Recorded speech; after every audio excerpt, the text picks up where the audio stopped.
coming to this movie Srivalli andi, it's a different concept what we are trying, like ఒక different screen ప్లేతో ఒక different జానర్తో వస్తున్నాము. అంటే జనరల్గా మిగతా సినిమాలు లైక్ డిఫరెంట్గా ఉంది అని చెప్పడం కన్నా I'll tell you what is the reason behind ఇది డిఫరెంట్గా ఎందుకుందో నేను చెప్తున్నాను. As we all know that Vijendra Prasad గారు is one of the best story teller in India and best story teller in down south also. So ఆయన కథతో, ఆయన screen ప్లేతో, ఆయన మాటలతో, ఆయన దర్శకత్వంతో వచ్చే సినిమా ఇది. అండ్ అది కూడా కొత్త వాళ్ళతో ప్రయోగం చేస్తూ ఇట్స్ అ డిఫరెంట్ సినారియో అండి కంప్లీట్గా. So I feel this is completely way out of the box movie. అంటే ఒక కొత్త ఒరవడిని సృష్టిస్తుంది అనుకుంటున్నాను. అండ్ మీరు కింద ట్యాగ్ లైన్ చూసినా కూడా అన్ ఎరోటిక్ సైన్స్ థ్రిల్లర్ అన్నారు. ఉంటే ఎరోటిక్ థ్రిల్లర్ అని ఉంటుంది కానీ సైంటిఫిక్ థ్రిల్లర్ అని ఉంటుంది కానీ ఈ రెండు కాంబినేషన్ అనేది చాలా ఫస్ట్ టైం ఇది. సో నాకు తెలిసి ఒక తెలుగు ఇండస్ట్రీలో ఒక 15 years కానివ్వండి, 10 years కానివ్వండి, ఇది ఒక కొత్త మూవీ అవుతుందని నేను అనుకుంటున్నాను. అండ్ ఇంతకుముందు మీరు డైరెక్టర్ గారు మూవీ చూసింటే శ్రీకృష్ణ కానివ్వండి, రాజన్న కానివ్వండి. Srikrishna 2006 is completely family entertainer, ఒక ఫ్యామిలీ మధ్యలో జరిగే కామెడీ కానివ్వండి. అండ్ రాజన్న సినిమా కానివ్వండి, ఇట్స్ ఒక తెలంగాణ పోరాటం గురించి జరిగిన మూవీ అది. సో కంప్లీట్లీ 2 different జానర్స్ అది. అండ్ ఈ సినిమా అనేది ఇట్స్ కంప్లీట్లీ డిఫరెంట్. అసలు ఆ సినిమాకి ఏది సంబంధం లేకుండా తీసిన సినిమా ఇది. So different screenplay. And ఇందాక మా యాంకర్ గారు అన్నట్టు ఆ ప్రొఫెసర్ క్యారెక్టర్ గారు, ఆ ప్రొఫెసర్ గారే మొత్తం నా సినిమా అంతా చెడగొట్టింది ఫస్ట్ బేసిక్గా. నేనేదో హీరోయిన్ వెంటబడుతూ ఏదో లవ్ చేయమ్మా అని తిరుగుతుంటే ఆయన ఏదో మిషన్ కనిపెట్టారు. మిషన్ కనిపెట్టేసి ఈ హీరోయిన్ ఊరుకోకుండా నా మీద ప్రయోగం చేయమని చెప్పింది. ప్రయోగం చేసిన తర్వాత నేను అయినా ఐ లవ్ యూ అంటుంటే చీచి నువ్వు కాదు, నేను వల్లిని కాదు, నేను లైలా అని చెప్పి వెళ్ళిపోయింది. పోనీ లైలా అంటే నేనే మజ్ను అంటే నువ్వు కాదు నా మజ్ను, వేరే వాడని చెప్పి తిరుగుతుంది. సో అశోక్ మల్హోత్రా గారు మొత్తం నా scenario చెడగొట్టారు. First person I would like to thank in this whole process is director sir for choosing me to play such a character. Like when I started the movie, I was very nervous because I've always I've seen sir's movie before, so I was like, he's such a big writer, how the experience would be. But the more I explored the entire process, how to work with him, I evolved as an actor. The best part about him is that he gives the liberty to an actor to understand the character. He comes, he explains you the scene, he leaves you with the scene. And if he thinks that there's something up and down in the scene, then he'll come and tell you. So I think that was very different experience for a newcomer because, I was like, okay, fine, I have to act in certain way, and I have to present myself like that. But I was given complete space to act, I think, which has made me a better actor. So I would really thank you, sir, for giving me that opportunity. And my producers, they have been lovely producers because I never felt that I'm out from my home. And they used to give me nice, good home food and so many sweets and so much they have taken so much care of me. About my character, I would like to say that, people always say that we should watch different films, we should make different films. When I heard the story for the first time, I found it interesting. But when I started shooting for it, it was so challenging at every level. There's so many layers in this character. There's so much she's doing and there's so much happening to her that I realized that, okay, this character is difficult and is different definitely. So I'm sure how much I've enjoyed myself in this movie. I'm sure when you guys go and watch in the theaters, you'll enjoy yourself so much. And I wish you all a very happy new year and may God bless you all. Thank you so much. And please shower your blessings on us because I think we both need it. And we're both starting our careers over here. And I think with all your love and wishes, I think we both will not let you down. Thank you so much. దర్శకత్వంలో నేను movie చేస్తాను చాలా నా అదృష్టంగా భావిస్తున్నాను. మా హస్బెండ్కి చిన్నప్పటి నుంచి ఉన్న కోరిక సినిమా ప్రొడ్యూసర్ అవ్వాలనండి. అది ఒక స్టేజ్కి వచ్చిన తర్వాత అవ్వాలని ఆయన చిన్నప్పటి నుంచి ఉన్న ప్రగాఢమైన కోరిక. అది దాన్ని ఒక ఆకారం దాల్చే సమయం వచ్చినప్పుడు మేము ఒక సినిమా తీయాలని నిర్ణయించుకున్నప్పుడు ఎటువంటి సినిమా తీయాలి, ఎవరి దగ్గరికి వెళ్ళాలి అని ఆలోచించినప్పుడు మాకు మా పెద్దలు చెప్పిన మాట గుర్తొచ్చిందండి. ఏ సినిమాకైనా ఎన్ని జనరేషన్స్ నుంచినైనా మంచి సినిమా అంటే దానికి వెనకాల మంచి కథ అయితే ముందు ఉండాలి అని. సో ఆ నేపథ్యంలో మేము విజేంద్ర ప్రసాద్ గారిని కలవడం జరిగిందండి. ఆయన మాకు ఒక మంచి కథ చెప్పారు. మేము ఆయన మంచి కథలు ఇస్తారని అంతవరకు మాకు తెలుసు. ఆయన ఒక బాహుబలికి రచయిత అని తెలుసు. కానీ ఆయన దగ్గరికి వెళ్ళిన తర్వాత మాకు తెలిసింది ఏంటంటే ఈయన కథాబలండి. అంటే బాహుబలి అంటే బాహుబలి బలంగా ఉంటే బాహుబలి అంటారు కదా. సో ఆయన దగ్గర కథలన్నీ చాలా బలంగా ఉంటాయండి. అందుకని నేను మాకు కథాబలి. అంతే కదండి, ఆయన గురించి మీకు అందరికీ తెలుసు. ఆయన ఒక నడిచే కథల లైబ్రరీ అండి. ఆయన దగ్గర 100కి పైన కథలు ఉన్నాయంటే నేను చాలా ఆశ్చర్యపోయాను. సో అందులోంచి ఒక ఆణిముత్యం లాంటి కథను మాకు ఇచ్చారండి. ఇచ్చిన తర్వాత అది మా అందరికీ నచ్చింది బాగా. తర్వాత దానికి విజేంద్ర ప్రసాద్ గారే డైరెక్షన్ చేస్తే బాగుంటుందని మాకు అనిపించి ఆయన రిక్వెస్ట్ చేశామండి. ఆయన మా కోరిక మన్నించి ఒప్పుకున్నారు. థ్యాంక్ యూ వెరీ మచ్ అండి. సో తర్వాత మేము అందరం కూర్చుని దీనికి ఎవరైతే బాగుంటారు క్యాస్టింగ్ అని అనుకున్నప్పుడు దీనికి ఆల్రెడీ ఉన్న స్టారింగ్ కాకుండా కొత్త న్యూ ఫేసెస్ ఇస్తే ఒక ఫ్రెష్నెస్ ఉంటుంది మన స్టోరీకి అని మేము నిర్ణయించుకుని కొత్త క్యాస్టింగ్ కోసం వెళ్ళాల్సి వచ్చిందండి. మా దగ్గరికి వచ్చిన క్యాస్టింగ్ అంతా కూడా డైరెక్టర్ గారు వాళ్ళ యాక్టింగ్ కెపాసిటీ వాళ్ళ ఇది చూసి సెలెక్ట్ చేసి తీసుకున్నారండి. తెలిసిన వాళ్ళు వచ్చి చేయమంటే చేసింది కాదు. మన రజత్నైనా నేహానైనా ఈచ్ అండ్ ఎవ్రీ క్యారెక్టర్ అండి. మనం పెద్దవాళ్ళని తీసుకోవడం కంటే వీళ్ళల్లో ఉన్న నటన బయటికి తీసుకురావాలని సాన పెట్టి డైరెక్టర్ గారు చేసి ప్రొడక్ట్ మాకు బయటికి తీసుకొచ్చారండి. సో ఈ ప్రయత్నంలో మాకు ఆయన అన్ని విధాల గైడ్ చేశారండి. ఒక తండ్రిగా, గురువుగా, అన్ని రకాలుగా మేము చాలా చాలా నేర్చుకున్నామండి ఈ సినిమా నుంచి. ఏం చేయాలి ఏంటి ప్రతి నిమిషం వెన్నదండి ఉన్నారు. ఈ ప్రయాణంలో మాకు ప్రతి విషయం గైడ్ చేసి విజేంద్ర ప్రసాద్ గారి దగ్గర కథలు ఉంటాయని ఇలా ఈ రకంగా వెళ్ళాలి అని ఒక త్రోవ చూపించిన వ్యక్తి అండి మా వెనకాల ఉన్న వ్యక్తి సుకుమార్ గారండి. Thank you very much Sukumar గారు. మీ రుణం మేము ఎప్పటికీ తీర్చుకోలేము. మాకు ఒక మంచి కథా రచయితని, ఒక దర్శకుడిని మాకు పరిచయం చేసి ఇలా వెళ్ళమని మాకు ఒక త్రోవ చూపించారు, ఒక దారి చూపించారండి. ముఖ్యంగా రజత్ నేను చూస్తే తప్పసిద్దాం అనుకున్నాను ఫేస్ చూసి. సార్ ఫోటో చూసాను, నేను నమ్మలా. ఇది నాకు నాకు తెలుస్తుంది, నాకు స్పార్క్ ఉంటుంది. మీరు అప్పుడు కూడా చెప్పారు సార్, ఇది ఫేస్ చూస్తే నాకు స్పార్క్ అనిపిస్తుంది, ఏదో నాకు ఏదో ఐ థింక్ గెస్ చేయగలను, నేను డెఫినెట్ బాగా చేయగలను. ఇప్పుడు చెప్తుంటే అనిపిస్తుంది అనమాట. నిజంగా నేను అంత గెస్ చేయలేదు. ఎంత బాగా మాట్లాడి సార్ సింపుల్గా. అలాగే మీరు నిజంగా ఈ ఫంక్షన్గా అందం తీసుకొచ్చారు. అంటే ఇలా ఒక మహిళా ప్రొడ్యూసర్ కానీ ఎవరైనా కానీ ఇంత అందంగా మాట్లాడడం ఇదే ఫస్ట్ టైం నేను చూడడం, కానీ మీరు పాత్రలు కూడా చూడడం కూడా అంత ప్రిసైజ్గా చాలా అందంగా ప్రతి విషయాన్ని ఇంత క్లియర్గా ఎక్స్ప్రెస్ చేస్తూ, అందుకే భర్త కోరిక అంటే ఆయన ప్యాషన్ చిన్నప్పటి నుంచి పడుకుని పాపం నిద్రలో కలవరించేవారేమో సినిమా అని. మేబీ అది మీరు ఉంటారు. ఆయన కోసం మీరు ప్యాషన్తో కష్టపడి ఈ సినిమాని ఇప్పుడు చేద్దామని, ఇట్లా ఒక సినిమా చేద్దామని బయలుదేరడం మీరు చాలా అదృష్టవంతులు రాజ్కుమార్ గారు. మీకు తెలిసిన విషయాన్ని మళ్ళీ చెప్తున్నాను, ఏమనుకోద్దండి. అందుకని ముందు విజయన్ ప్రసాద్ గారు, నేను అసిస్టెంట్ రైటర్గా చేసిన సినిమాలు తక్కువ, ఫ్రంగా చెప్పండి అన్ని రైటర్గానే చేశాను ఆల్మోస్ట్. నేను సినిమాలో ఎవరైనా ఒక కథ చెప్పండి అనేది నేను చెప్తుంటాను నా సినిమా గురు వినాయక్ గారు. అంటే ఆయన బికాజ్ ఆయన దగ్గరికి వచ్చాను, ఆయనే కథ చెప్పడం విన్నాను అంతే. తర్వాత ఇండస్ట్రీలో ఎవరు ఏ సీనియర్ రైటర్స్ కానీ డైరెక్టర్ కానీ కథ ఎలా చెప్తారు, ఎలా ఒప్పిస్తారు అనే విషయం నాకు తెలియదు. అందువల్ల నేను కథ చెప్పిన ఆర్య కథ అరవింద్ గారి దగ్గరికి వెళ్ళినప్పుడు 4 గంటలు చెప్పాను. జగడ 5 గంటలు చెప్పేవాడిని. ఆర్య టు ఒక 3.5 hours అట్లా కథ చెప్తూ బోర్ కొట్టిస్తుండేవాడిని. చివరికి వాళ్ళ డౌట్స్ కూడా ఏం చెప్పారు అర్థం కాదు. మీకు అంత కథ చెప్పిన తర్వాత ఎవరికి ఏం గుర్తుంటుంది. అదృష్టవశాత్తు నేను లైఫ్లో విజేంద్ర ప్రసాద్ గారిని కలవడం జరిగింది. నేను కలవడం కన్నా అదృష్టం నన్నే వెతుకొచ్చినట్టు ఎందుకో ఆయనే నన్ను కలిశారు. ఒక సిచ్యువేషన్ అలా వచ్చింది. అంటే ఆయన ఎంత నిరాడంబరం అంటే, నేను వస్తాను సార్ అని బయలుదేరే లోపల ఆయన కారు మన ఆఫీస్ ముందు ఉంటుంది అనమాట. ఇంకా మనం ఎక్కడ వెళ్ళగలం, మనం వెళ్ళే ఛాన్స్ ఎవరైనా. అంటే ఈ వయసులో ఆయన వయసు చెప్పకూడదు, చెప్తే మీరు షాక్ అవుతారు, కానీ నేను చెప్పను. అందుకే మా అబ్బాయిని కూడా అంకుల్ అని పిలవమని చెప్పాను, తాతగారు వద్దని. కథ చెప్పారు, అది బజరంగి భాయిజాన్. ఎగ్జాక్ట్గా 21-22 minutes ఉంది. నేను రికార్డ్ చేస్తున్నాను సార్, నేను రికార్డ్ చేసుకొచ్చా అని. నేను ఫస్ట్ టైం ఒక సీనియర్ రైటర్ దగ్గర నుంచి కథ వింటున్నాను కదా అని రికార్డ్ చేసుకున్నాను. అవి వింటుంటే 22 నిమిషాల్లో మొత్తం కథ ప్రతి సీన్ వచ్చేసింది. అందులో ఎమోషన్ వచ్చేసింది, కామెడీ వచ్చేసింది, లవ్ సీన్స్ వచ్చేసాయి, అన్నీ మొత్తం నేరేషన్లో అన్నీ ఉన్నాయి. ఇంత అద్భుతంగా ఒక 22 నిమిషాల్లో కథని ఎలా ఒదిగించి చెప్పడం అనేది నాకు అర్థం కాలేదు. అది వింటూనే ఉన్నాను. ఆ తర్వాత ఎంత ఉపయోగపడిందంటే నాకు ఆ విషయం, అఫ్కోర్స్ తర్వాత బజరంగి భాయిజాన్ చూశాను. మీరు నమ్మండి, చూసినప్పుడు ఒక్క సీన్ కూడా మిస్ అవ్వలేదు సినిమాలో. ఒక్క సీన్ కూడా, ఒక 10% ఏవో షార్ట్ చేంజెస్ లేకపోతే కనెక్షన్స్ ఏవో ఉంటాయేమో, కానీ 90% సీన్స్ ఆయన 22 నిమిషాల్లో ఏది డైరెక్ట్ చేశారో ఆ సినిమా అంతా ఉంది. అంటే ఇప్పుడు ఏదో ఆయన కథ చెప్పారు, ఇంకెవరో డెవలప్ చేశారు, ఎవరో తీసినట్టు కాదు. బజరంగి భాయ్ సినిమాని మొత్తం 20 నిమిషాల్లో మొత్తం చూపించారు. అదే సినిమా చూశాను నేను, ఇంకా షాక్ అయిపోయాను.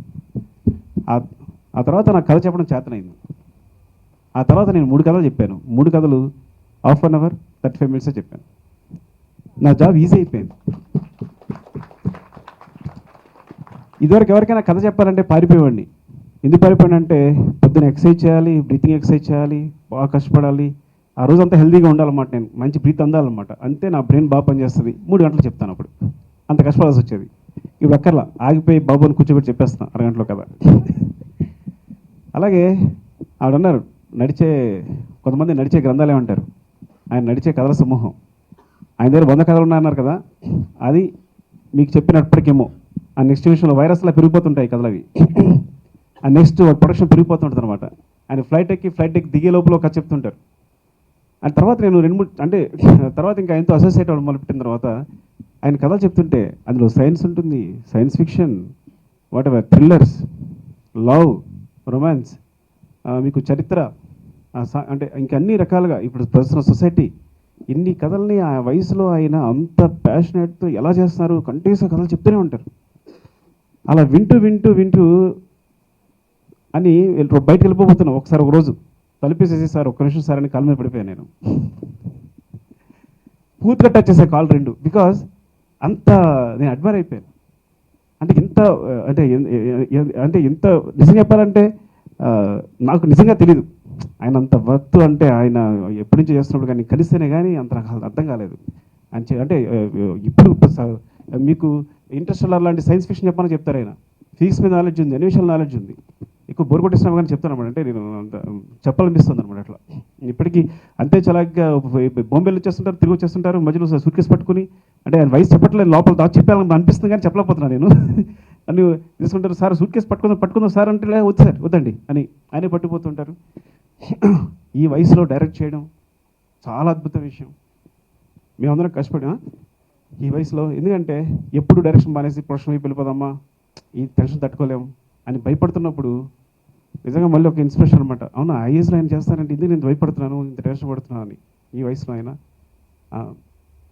సో ఈ సినిమా ఇది ఒక విచిత్రమైన కథ, ఒక అద్భుతంగా ఇది సూపర్ హిట్ అవుతుందని, అట్ ద సేమ్ టైం కొత్త ఎక్స్పీరియన్స్ని, థియేటర్లో కొత్త ఎక్స్పీరియన్స్ని, తిరిగాడేసి కొత్త ఎక్స్పీరియన్స్ని, అంటే ఆయన ఏం చేసినా కొత్తగా చేయాలని ట్రై చేస్తారు కాబట్టి అది మీకు అందిస్తుందని నేను ఆశిస్తున్నాను.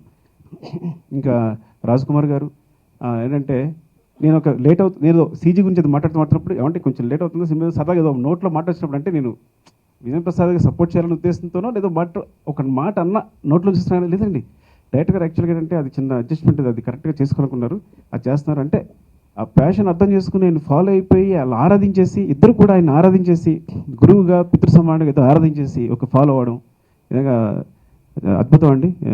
రాజ్ కుమార్ గారు మీరిద్దరు కూడా. సో మీ అందరి కోసం ఈ సినిమా సూపర్ సక్సెస్ కావాలని. అలా Neha, congratulations. I think trailer టీజర్లో చాలా బాగుంది, ఇట్స్ వెరీ గుడ్. చాలా పెద్ద సక్సెస్ కావాలని కోరుకుంటున్నాను. ఒక తల్లికి 9 మాసాలు మోసి కని పెంచి పాలిచ్చి దాని కంటి ముందు ఒక్కొక్కగా సంవత్సరం పెరుగుతూ ఉంటే ఆడదు కాబట్టి తనకి తెలుస్తుంది, పిల్లకి వయసు వచ్చింది, రేపు అమ్మ పెద్ద మనిషి అవుతుంది, బయటలు వేయాలి, 1000 కళలు కంటుంది. ఎవరిని పిలవాలి, ఎక్కడ చేయాలి, అమ్మాయికి ఏం బట్టలు పెట్టాలి, ఎలా చేయాలని చెప్పని. ప్రస్తుతం మా పరిస్థితి కూడా అలాగే ఉందండి. ఇది మా శ్రీవల్లికి ఓనీలేసే ఫంక్షన్ అనుకోండి, ఇవి టీజర్ లాంచ్ది. ఇటువంటి ఉద్వేగమే ప్రొడ్యూసర్లుగా వారు, డైరెక్టర్గా నేను, సినిమాకి మేము తల్లిదండ్రులు. సార్ మరి ఆడియో లాంచ్ మీ స్వయంవరం మొత్తం జిల్లాల వాళ్ళు అందరూ వస్తారు. ద్రౌపది 5 భర్తలు అయితే మా అమ్మాయి ఛాన్స్ ఇచ్చాం. 8 మందినా చేసుకోవచ్చు, 10 మందినా చేసుకోవచ్చు. నెక్స్ట్ రిలీజ్ పెళ్ళి కూడా చాలా గ్రాండ్గా చేస్తాం. సంచేత ఈ టీజర్ ఫంక్షన్కి వచ్చిన పాత్రికేయ మిత్రులందరికీ a warm welcome from my side. రావయ్య. చందమామ చాలా చాలా బాగా చెప్పావు, చాలా బాగా చెప్పావు. ఈ యాక్షన్ సగం స్క్రీన్ మీద చేస్తుంటే ఎంత బాగున్నాయి కెమెరా ముందు.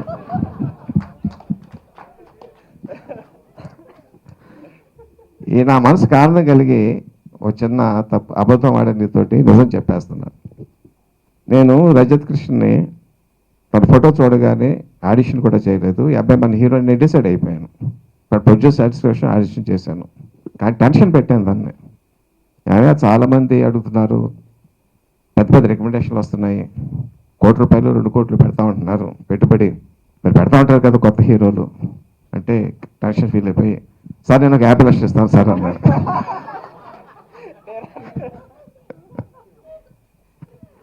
మాట నిలబడతావు కదా అన్నాను. ఆధార్ ఎంకరేజ్ చేస్తే వాళ్ళ నాన్నగారు చాలా పెద్ద లాయరు, చాలా ఫేమస్ లాయరు, డెఫినెట్గా ఇవ్వగలరని మాకు కాన్ఫిడెన్స్ వచ్చింది. సో ఆ కండిషన్ మీద ఒప్పుకున్నాను నేను. అప్పుడప్పుడు బాగా చేసినప్పుడు 50 లక్షల రూపాయలు తగ్గించేవాడిని సెట్ మీద. బాకీ పోనీ ఇంకా 35 లక్షలు బాకీ ఉన్నాడు. సో రాజ్ కుమార్ గారు వాళ్ళ నాన్నగారు ఎక్కడ ఉన్నారు మాట పుచ్చుకుని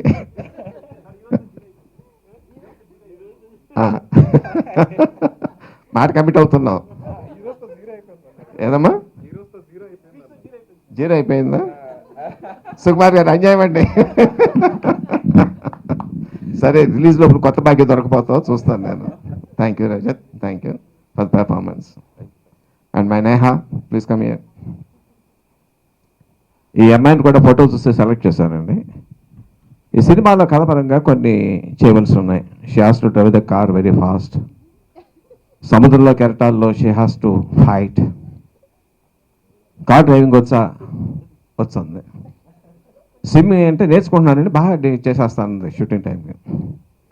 సరే ఉడిపిలో అవుట్డోర్ షూటింగ్కి వెళ్ళాము.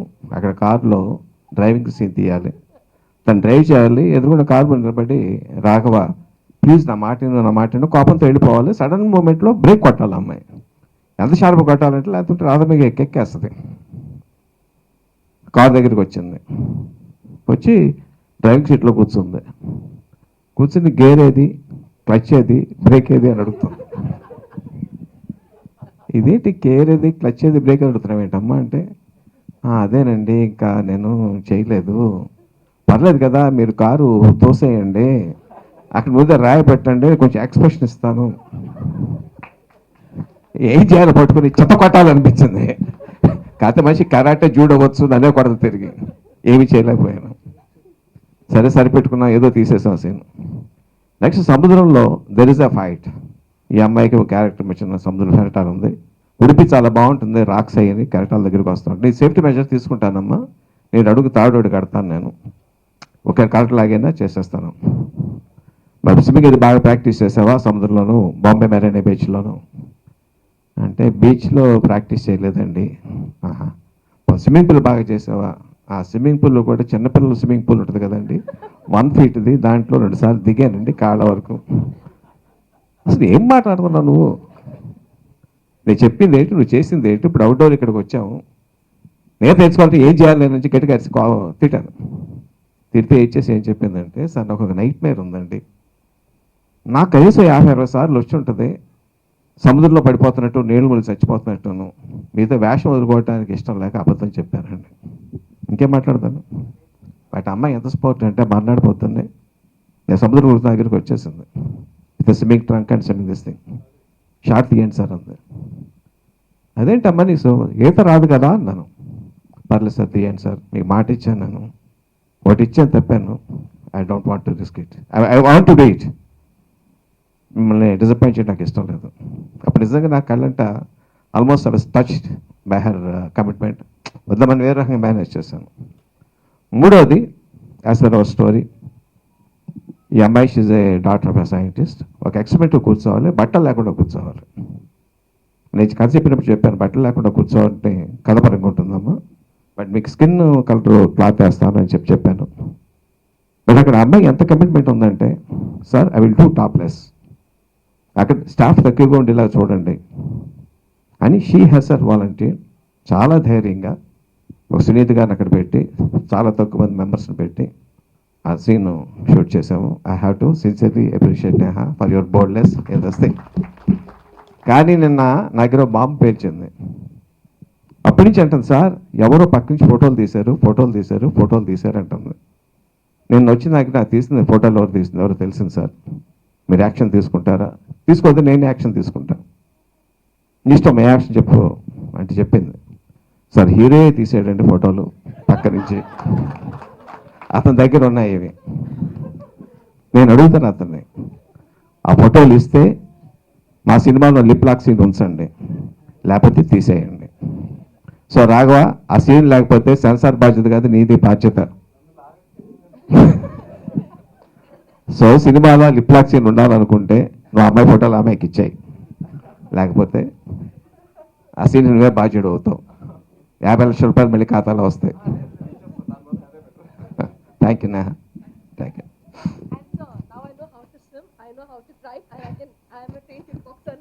సినిమా అయిపోయిన తర్వాత నా కర్మ. అమ్మాయి అన్నిటికంటే ముందు బాక్సింగ్ నేర్చుకుని వచ్చింది, ఎవరేం అడిగినా అది సేఫ్ సైడ్ ఉంటుంది. ఆ తర్వాత మనకి రుణానుబంధ రూపేణ పశుపతి సుతాలయ అని చెప్పి సామెత ఒకటి ఉందండి. ఈ జన్మలో వచ్చే బంధాలన్నీ కూడా మూలాలు గత జన్మలో ఎక్కడో ఎవరితోనో ఏర్పడి ఉంటాయి. చాలా అద్భుతమైనటువంటి సంస్థ ఉంటుంది ఇది. దాన్ని బేస్ చేసుకుని కథకు ఒక ఆధారం. ఇంకొక ఆధారం ఏంటంటే మనస్సు అండి. మనస్సు అనేది చాలా గొప్పది. విశ్వాంతరాలలో, నక్షత్రాలు, గెలాక్సీస్, నెబులాస్ అన్నీ చూడగలదు, కానీ తనేంటో ఎవరికీ తెలియదు. అడుగడుగు పరమాణు, ఎలక్ట్రాన్స్, ప్రోటాన్స్, న్యూట్రాన్స్ చూడగలదు, కానీ ఆ మనసుని ఎవరు చూడలేరు. ఆ మనసునే చూడగలిగితే, దాన్ని కొలవగలిగితే గొప్ప వంటర్స్ చేయొచ్చు. పుడితేనే మనిషి వ్యభిచారి కాదు, దొంగ కాదు, హంతకుడు కాదు. కొన్ని పరిసర ప్రభావాలు అలా మారుతాడు. ఆ మనసును చక్కదిద్దగలిగితే ఎన్నో న్యూరోసిస్ నుంచి, ఎన్నో ఫోబియాస్, మేనియాస్ నుంచి మనిషి క్యూర్ చేయొచ్చు అని ఒక అద్భుతమైన కాన్సెప్ట్తో అశోక్ మల్హోత్రా అని ఒక సైంటిస్ట్ దాన్ని ఎక్స్పెరిమెంట్ మొదలు పెడతాడు. ఆయన దగ్గర స్టూడెంట్ మా కథలో వల్లి, శ్రీవల్లి. తను ఎక్స్పెరిమెంట్ చేయించుకుంది, సక్సెస్ఫుల్ మెజర్ చేయించుకుంది, కానీ దానివల్ల రకరకాలటువంటి పరిణామాలు వచ్చినాయి. గత జన్మలో జ్ఞాపకం వచ్చినాయి. గత జన్మలో ఒక లవర్ ఉన్నాడని తెలుసు, ఈ జన్మలో ఒక లవర్ ఉన్నాడు, ఆ లవర్ కూడా ఇప్పుడు కనిపిస్తున్నాడు. ఇతర మధ్య నలిగిపోయినటువంటి అమ్మాయి తాలూకు కథ ఈ శ్రీవల్లి. మనకి శ్రీహర్షుడు అని చెప్పిన ఒక రాజు తెలుసు, కానీ గొప్ప కవి కూడా ఉన్నారండి. నైషధు అని గొప్ప కావ్యం రాశారు ఆయన 16 ఏళ్ల వయసులో. ఆ రాసిన కావ్యం ఎవరికి అర్థం కాలేదు. అందరూ ఏంటి ఇలాగుందేంటి, ఇలా ఉందేంటి, ఇలా ఉందేంటి అన్నారు. కుర్రాడు బాధపడ్డాడు, వాళ్ళ అమ్మ బాధపడింది. వాళ్ళ మేనమామ వస్తే తమ్ముడికి చెప్పింది, తమ్ముడు ఇలా కట్టన్నారా నీ మేనల్లుడి గురించి అంటే ఆయన చదివాడు. అమ్మ చెల్లి చాలా అద్భుతంగా ఉందమ్మ ఇది, కాకపోతే సామాన్య మనిషికి అర్థమయ్యేలా లేదు, మరి ఏం చేయాలన్న తమ్ముడు అని అడిగింది. 40 రోజుల పాటు దొండపాత కింద పడుకోబెట్టి దొండకాయ కూర పెట్టు, దొండపొడితో పళ్ళు తోవించు చేసింది. మళ్ళీ ఇప్పుడు రాయమని అన్నాడు. స్టాండర్డ్ దగ్గర రాశాడు. దాని పేరు శృంగార నైషధం. పండితులంతా మెచ్చుకున్నారు, అబ్బా ఎంత బాగుంది, ఎంత బాగుంది, ఎంత బాగుంది అని చెప్పని. నా సుకుమార్ గారికి ఆ దొండకాయ కూర ఇంతవరకు తినిపించలేదు ఎవరు. తినిపిస్తే ఆయన చేసేటువంటి గొప్ప గొప్ప సినిమాల తాలూకు గొప్పతనం అందరికీ అర్థమయ్యి ఉండేది. బట్ ఐఎమ్ షూర్ ఒక 10 ఏళ్ల తర్వాత, 15 ఏళ్ళ తర్వాత వాళ్ళ తాలూకు గొప్పతనం తెలుస్తుంది. సుకుమార్ గారు ఇప్పుడు కూడా మించిపోయింది లేదు, కాస్త దొండకాయ తినండి సార్ మీరు. చాలా గొప్ప గొప్ప మెగా బ్లాక్ బస్టర్స్ ఇచ్చేస్తారు ఇంకా. థ్యాంక్ యూ సుకుమార్ గారు, thank you everybody. Wish me అందరి తాలూకు కోఆపరేషన్. అన్నిటికన్నా ముఖ్యంగా మా సునీత్ గారి గురించి చెప్పాలి, మర్చిపోయాను. మా క్యాషియర్ గారి గురించి చెప్పాలి. మా ప్రొడ్యూసర్ గారు ఎప్పుడూ క్యాషియర్ గారే అంటాను నేను. డబ్బులు వస్తున్నాయా లేదా, ఎంత ఇచ్చాం రసీదు పుచ్చుకోవడం అదే అని పని. మిగతా అదంతా కూడా ఒక తల్లిలా, ఒక చెల్లిలా, ఒక తోబుట్టువులా ఎవరికి ఏ అవసరం వచ్చినా చూసుకుంటూ ఏకతాటి మీద నడిపించారు ఆవిడ. I'm extremely grateful and thankful to both of you.